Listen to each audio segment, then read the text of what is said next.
Glórias a Deus. Então Jesus Cristo ressuscita no terceiro dia. Ele sobe aos céus. E ele começa a interceder, pedir ao Pai com insistência para que o Espírito Santo desça sobre a igreja. Glória a Deus. E durante 10 dias, os discípulos estão lá orando, clamando, buscando, pedindo pelo Espírito Santo. E lá do alto dos céus, quando chega o 10º dia, Jesus se levanta do trono e diz que é a hora do Espírito Santo descer.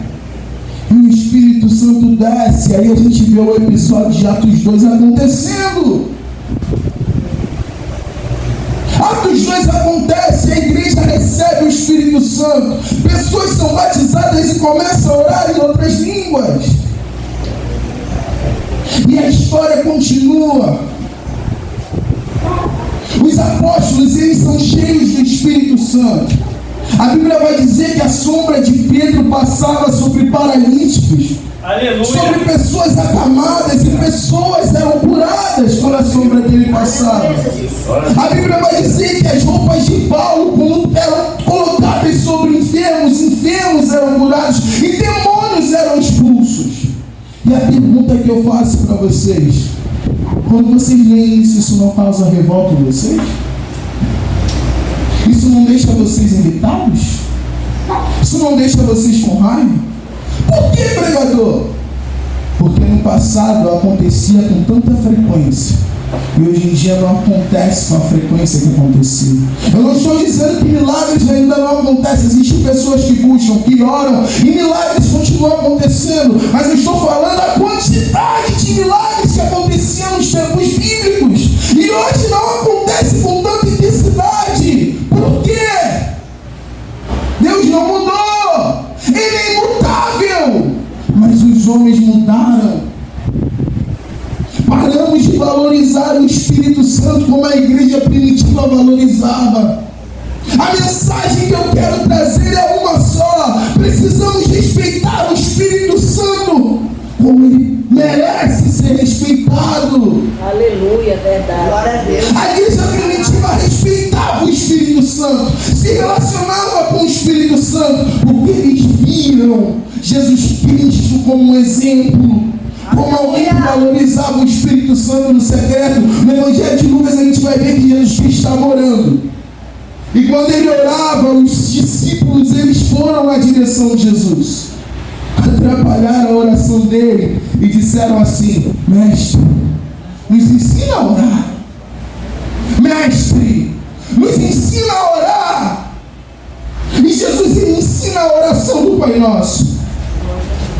E não só ensina a oração do Pai Nosso, mas Jesus ele conta uma parábola para eles sobre a importância de insistir na oração. E aí ele diz, esse versículo lá em Lucas 11:13, diz assim: o Pai que está no céu sabe dar boas coisas aos seus filhos.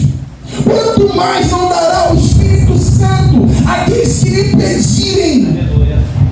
Aleluia, Jesus. Aleluia, glória a Deus. Ele pode nos dar tantas coisas, mas ele nos quer dar o Espírito Santo. E o Espírito Santo ele não vem sobre mim, ele não vem sobre você porque nós merecemos. Não! Ele vem porque Jesus Cristo orou, porque Jesus Cristo clamou para que o Pai derramasse sobre nós. Não é mérito nosso. Aleluia.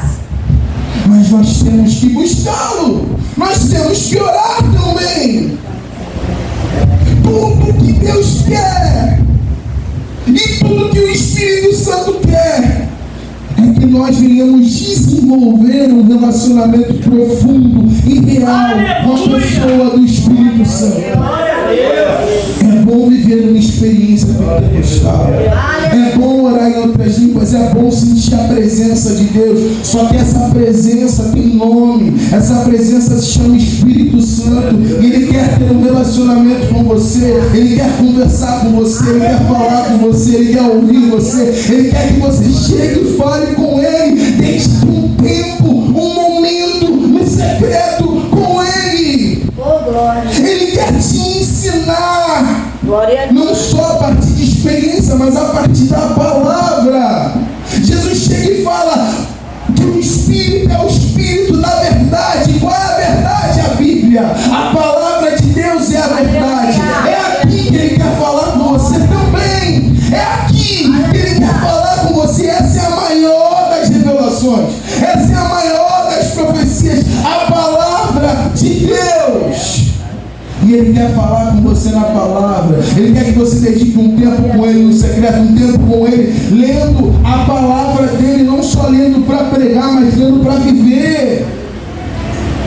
Aleluia. Lendo essas escrituras para ser mudado por elas, para ser transformado a partir delas. Não só para chegar num púlpito e falar sobre elas para as pessoas, mas ler para ser transformado, e a partir dessa transformação as pessoas verem e darem glória a Deus, glorificarem a Deus, se voltarem a Deus por causa da sua conduta e das suas atitudes.